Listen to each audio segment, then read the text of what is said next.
धृतराष्ट्र, पांडु और विदुर के जन्म की रहस्यमयी कथा। एक पौराणिक कथा।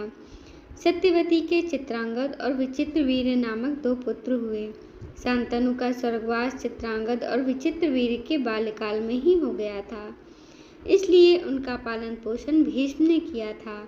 भीष्म ने चित्रांगद के बड़े होने पर उन्हें राजगद्दी पर बिठा दिया, लेकिन कुछ ही काल में गंधर्वों से युद्ध करते हुए चित्रांगद मारा गया। इस पर भीष्म ने उनके अनुज विचित्रवीर्य को राज्य सौंप दिया। अब भीष्म को विचित्रवीर्य के विवाह की चिंता हुई। उन्हीं दिनों काशीराज की 3 कन्याओं अम्बा, अंबिका और अम्बालिका का स्वयंवर होने वाला था।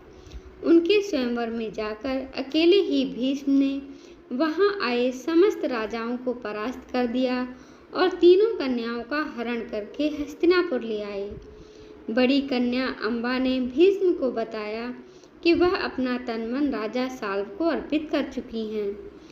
उसकी बात सुनकर भीष्म ने उसे राजा साल्व के पास भिजवा दिया और अंबिका और अम्बालिका का विवाह विचित्रवीर्य के साथ करवा दिया। राजा साल्व ने अम्बा को ग्रहण नहीं किया, अतः वह हस्तिनापुर लौटकर आ गई और भीष्म से बोली, हे आर्य, आप मुझे हर कर लाए हैं, अतएव आप मुझसे विवाह करें।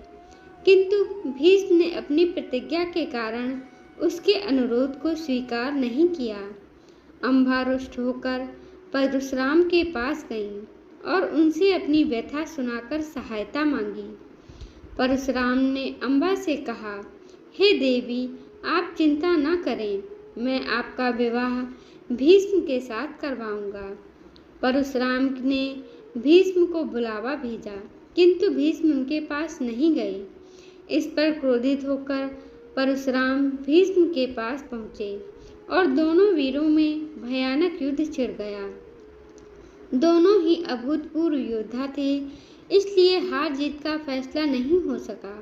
आखिर देवताओं ने हस्तक्षेप करके इस युद्ध को बंद करवा दिया। अम्बा निराश होकर वन में तपस्या करने चली गई। विचित्रवीर्य अपनी दोनों रानियों के साथ भोग विलास में रत हो गए, किंतु दोनों ही रानियों से उनकी कोई संतान नहीं हुई और वे क्षय रोग से पीड़ित होकर मृत्यु को प्राप्त हो गए। अब कुल नाश होने के भय से माता सत्यवती ने एक दिन भीष्म से कहा, पुत्र, इस वंश को नष्ट होने से बचाने के लिए मेरी आज्ञा है कि तुम इन दोनों रानियों से पुत्र उत्पन्न करो। माता की बात सुनकर भीष्म ने कहा, माता, मैं अपनी प्रतिज्ञा किसी भी स्थिति में भंग नहीं कर सकता। यह सुनकर माता सत्यवती को अत्यंत दुख हुआ। अचानक उन्हें अपने पुत्र वेदव्यास का स्मरण हो आया। स्मरण करते ही वेदव्यास वहां उपस्थित हो गए। सत्यवती उन्हें देखकर बोली, हे पुत्र, तुम्हारे सभी भाई निसंतान ही स्वर्गवासी हो गए, अतः मेरे वंश को नाश होने से बचाने के लिए मैं तुम्हें आज्ञा देती हूँ कि तुम उनकी पत्नियों से संतान उत्पन्न करो। वेदव्यास उनकी आज्ञा मानकर बोले, माता, आप उन दोनों रानियों से कह दीजिए कि वे 1 वर्ष तक नियम व्रत का पालन करती रहें, तभी उनको गर्भ धारण होगा। 1 वर्ष व्यतीत हो जाने पर वेदव्यास सबसे पहले बड़ी रानी अंबिका के पास गए। अंबिका ने उनके तेज से डरकर अपने नेत्र बंद कर लिए। वेदव्यास लौटकर माता से बोले, माता, अंबिका का बड़ा तेजस्वी पुत्र होगा, किंतु नेत्र बंद करने के दोष के कारण वह अंधा होगा। सत्यवती को यह सुनकर अत्यंत दुख हुआ और उन्होंने वेदव्यास को छोटी रानी अम्बालिका के पास भेजा। अम्बालिका वेदव्यास को देखकर भय से पीली पड़ गई। उसके कच्छ से लौटने पर वेदव्यास ने सत्यवती से कहा, माता, अम्बालिका के गर्भ से पांडु रोग से ग्रसित पुत्र होगा। इससे माता सत्यवती को और भी दुख हुआ और उन्होंने बड़ी रानी अम्बालिका को पुनः वेदव्यास के पास जाने का आदेश दिया। इस बार बड़ी रानी ने स्वयं न जाकर अपनी दासी को वेदव्यास के पास भेज दिया।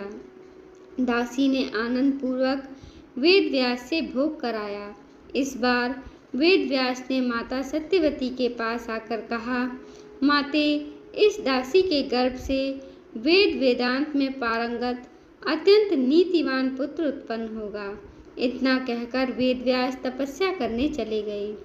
समय आने पर अंबिका के गर्भ से जन्मांध धृतराष्ट्र, अम्बालिका के गर्भ से पांडुरोग से ग्रसित पांडु तथा दासी के गर्भ से धर्मात्मा विदुर का जन्म हुआ। कहानी पसंद आए तो वीडियो को लाइक करें, चैनल को सब्सक्राइब करें और बेल आइकन दबाना ना भूलें। वक्त मिले तो दोस्तों के साथ भी शेयर करें और हमारी ऐसी ही पौराणिक कथाएं, भक्ति कथाएं और धार्मिक कथाएं सुनने के लिए हमारे चैनल के साथ लगातार बने रहें। धन्यवाद।